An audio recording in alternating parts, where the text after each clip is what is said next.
Romans 8:25. But if we hope for what we see not, then do we with patience wait for it. I wonder if I'm talking to anybody that's patiently waiting on something you've been asking. Come on, don't fool me. I mean, you've been waiting patiently, not just waiting. You've been waiting patiently. And even when you get to that point where you're ready to give up, it seems like God will step in and he'll renew your patience.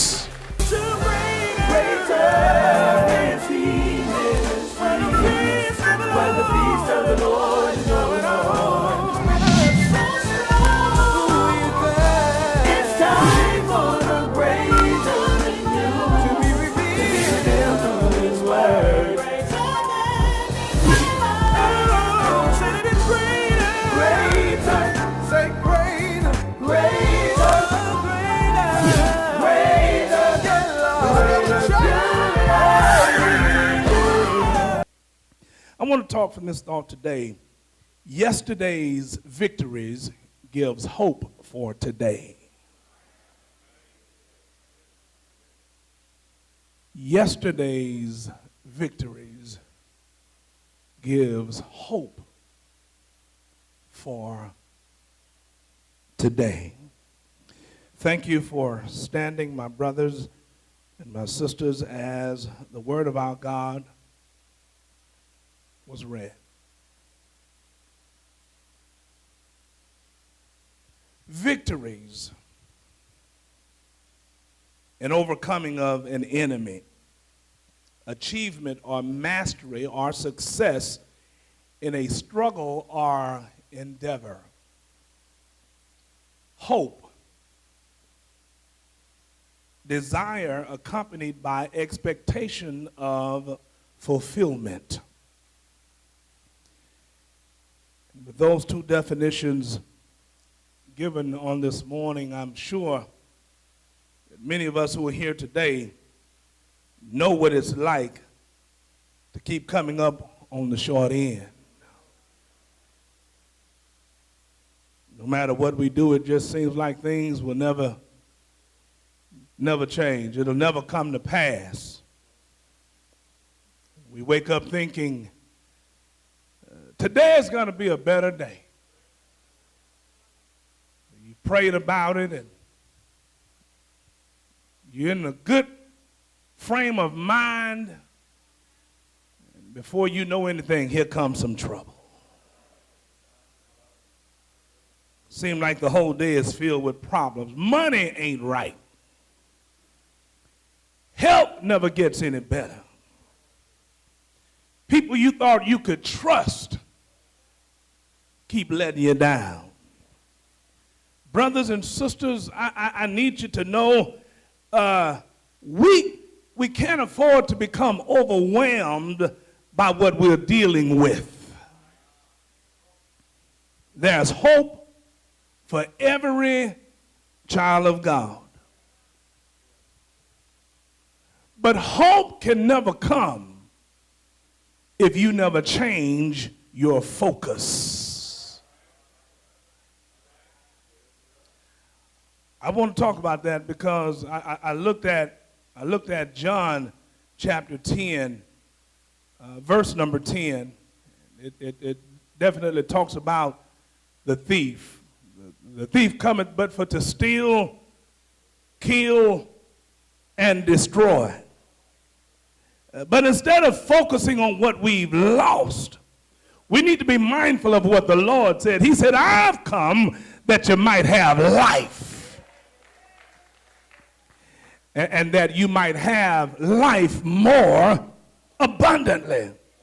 Now, that word might suggests to me that there is a possibility or even a probability of receiving what it is you're looking for.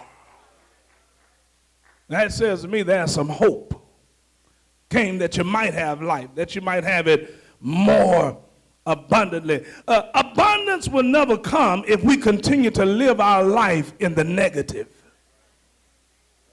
And some of us have been messed up so long, and I know it. We've been messed up so long, sometimes we think that this is just how it's supposed to be. that this is the way of life. But I've come by to tell you today, sometimes God has to set us back just so he can set us up. So it has everything to do with how you look at this thing. I need you to hear me when I tell you it won't get better until your vision becomes better. Somebody in here needs to know you don't have to have 20/20 vision to understand what I'm talking about. I need somebody right now to just draw a picture in your mind. And now that you've drawn that picture in your mind, I need you to just close your eyes and start trusting God for a positive outcome.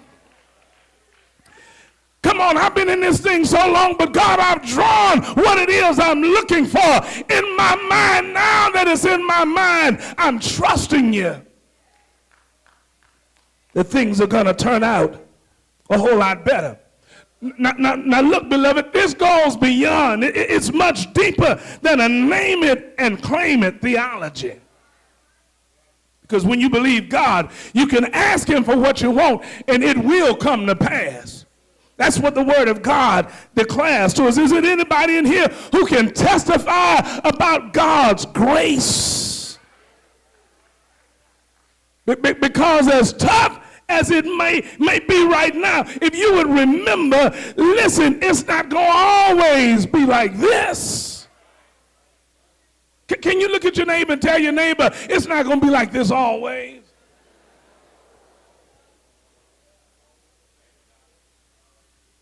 And so what I'm trying to do literally is to get you to understand, if you can stop focusing on what's going on today, you could just quit paying so much attention to how broke you are now. And watch this, not just say money cometh, but believe money is. I wish I had a witness in here. Now, I know it's hard to say that when you're broke, but what better time to say it? When you done hit rock bottom, you can't do nothing but look up. You ought to start declaring, oh yes it is, money is on the way.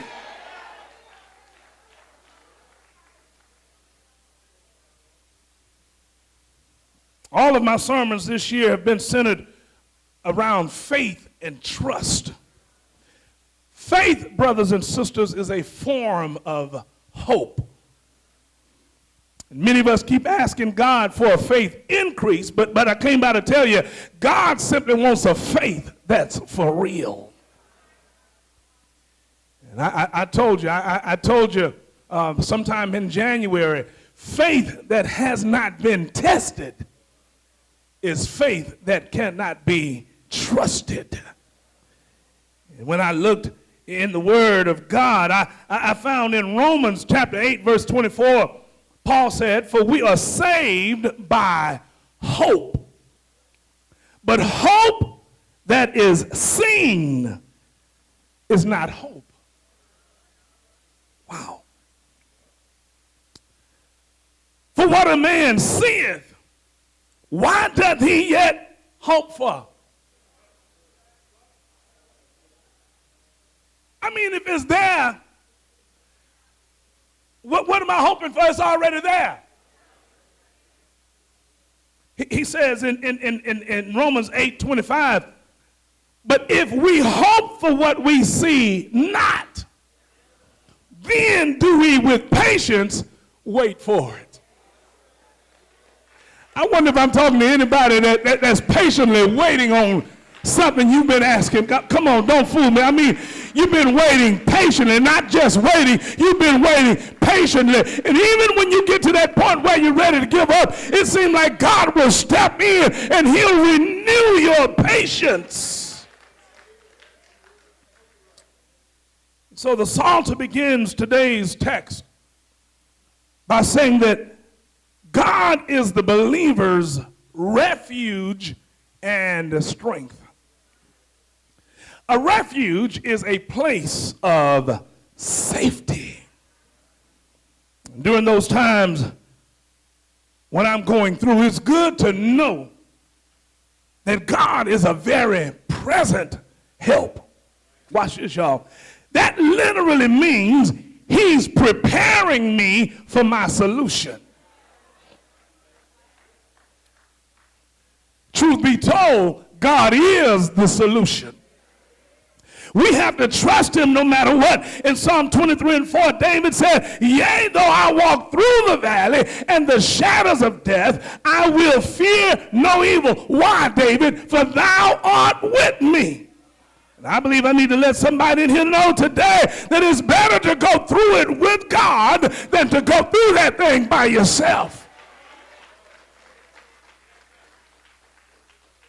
So David said he's the one that keeps me while I'm going through it. He went on to say he's a very present help. Now that word very present means he's a right now help.